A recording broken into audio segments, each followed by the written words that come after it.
Well, Pershinjate, my friends, which I believe means hello in Albanian. I'm trying to do a different language each time, so Albanian is the one I went with today. But in case you're not used to that, Jumbo, my friend, I'm glad that you're here. My name is Zoe, and this is the podcast What the Foss, where we talk about both physicality and mentality when it comes to moving your body the right way to do the things that you actually want to do.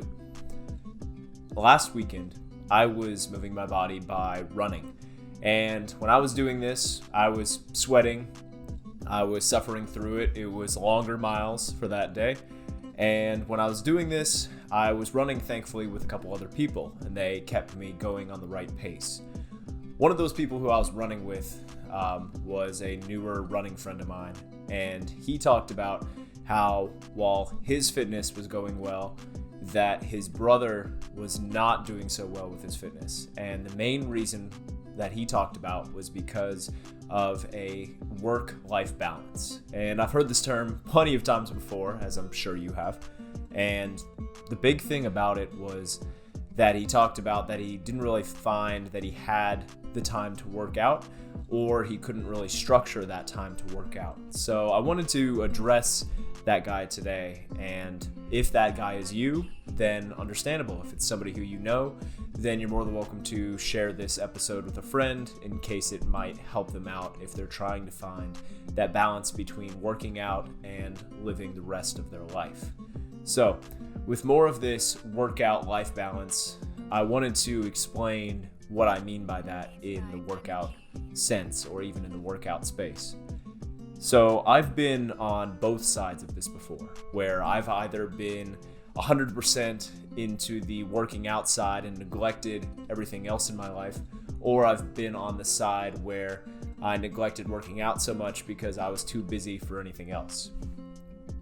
On the side of working out all the time, if you do anything endurance sport-wise, that kind of feels like a second job a lot of the times. You're spending all these extra hours doing the fitness for that, but it's also good to do the weight room work.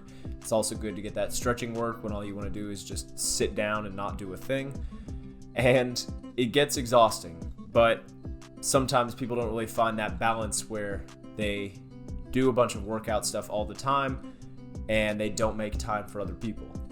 Doing training for some other things, I was neglecting a lot of situations or a lot of parties or whatever the case may be to do running instead. I did that during rugby all the time, where I was trying to run at the same time while playing rugby in college. And when you do collegiate rugby, everything is about, yes, you do the rugby bit, but you also go to house parties or you do these other parties. And I couldn't go to those, and I seemed like I was very antisocial, but even though I might have been a little bit, my main thing was that I knew that I needed to get up the next morning early and do the thing that I needed to do.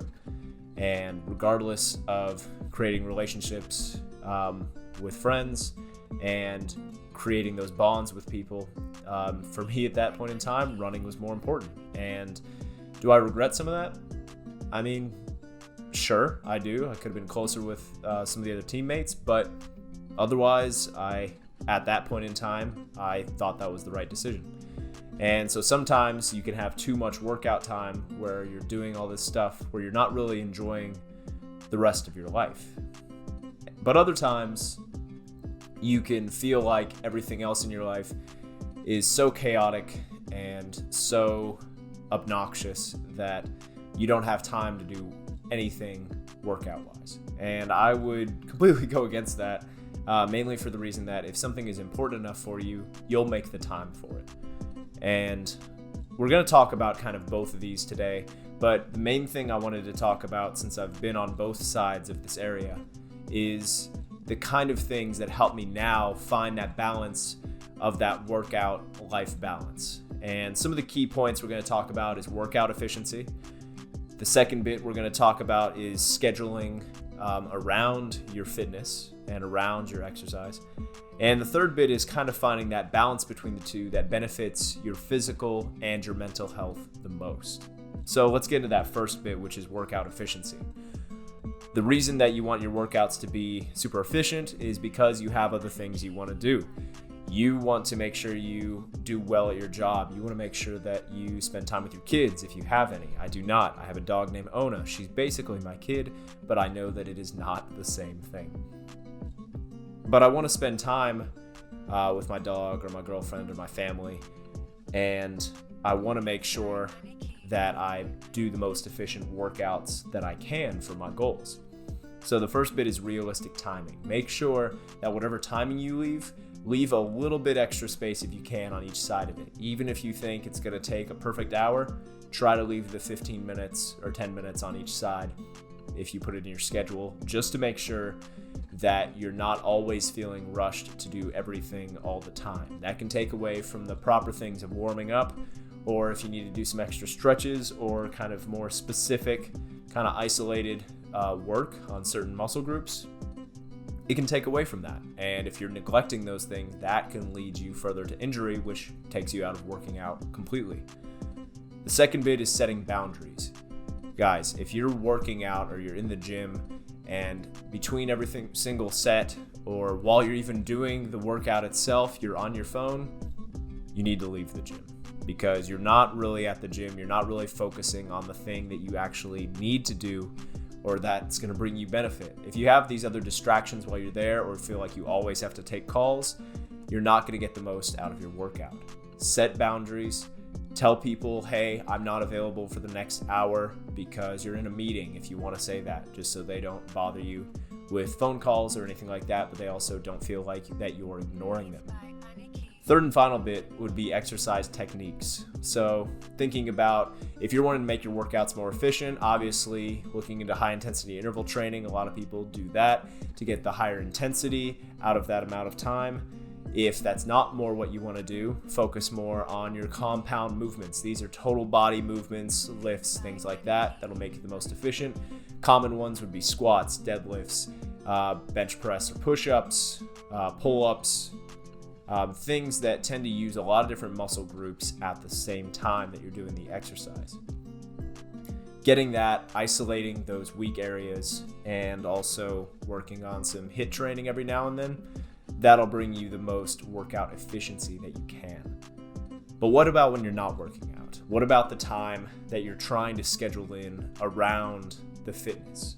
So when you're trying to schedule this time in around your fitness, there's kind of two things I want you to focus on. The first is maximizing your time when you're not working out. So we can make our workout efficiency that much higher by doing some of these tweaking sort of things.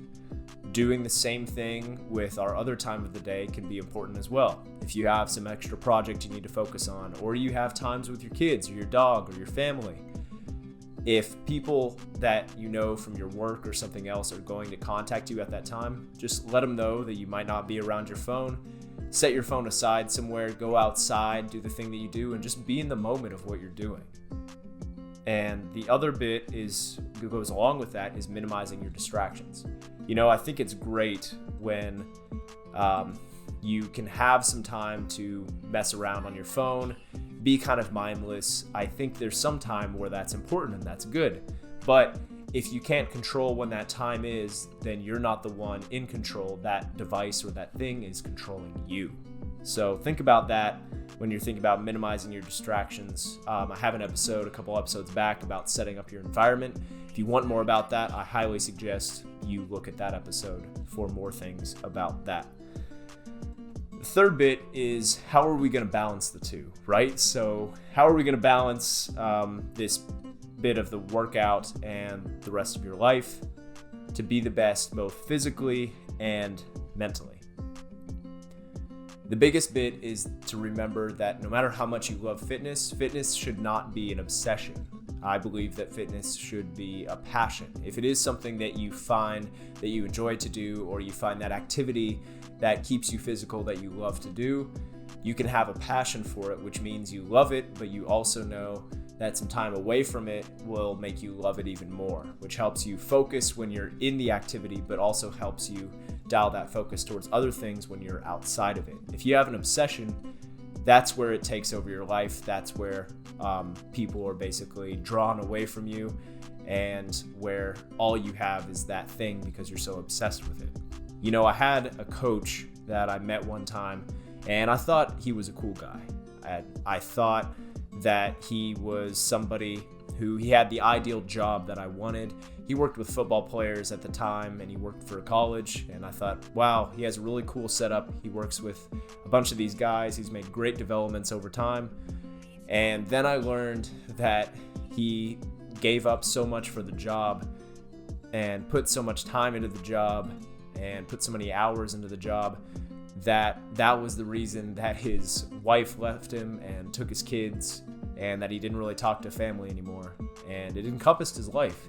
And if that's the way that you want to live your life, then that's great. I totally understand that. But if you're really trying to find this balance between workout and fitness and the rest of your life, that's something really to consider, is making sure that it stays your passion. And if you're not passionate about it anymore, then you might need to change some things up so that you can still have that passion while still having the rest of your life to look forward to.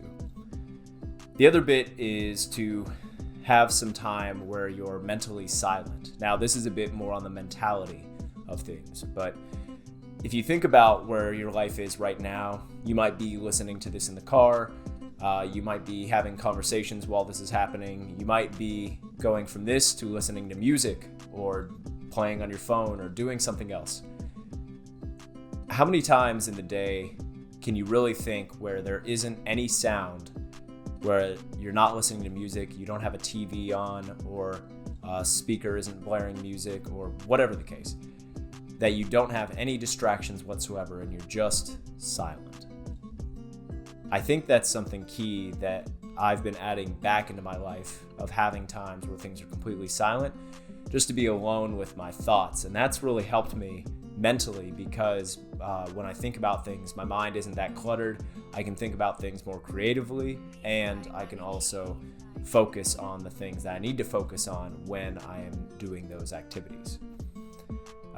When you're doing all of these, the biggest bit is that when you have this drive for fitness and you have this drive for the rest of the things in your life, make sure that you're chasing actual goals, that you put actual goals forward. When I work with my clients, I always make sure we clearly define what our goal is.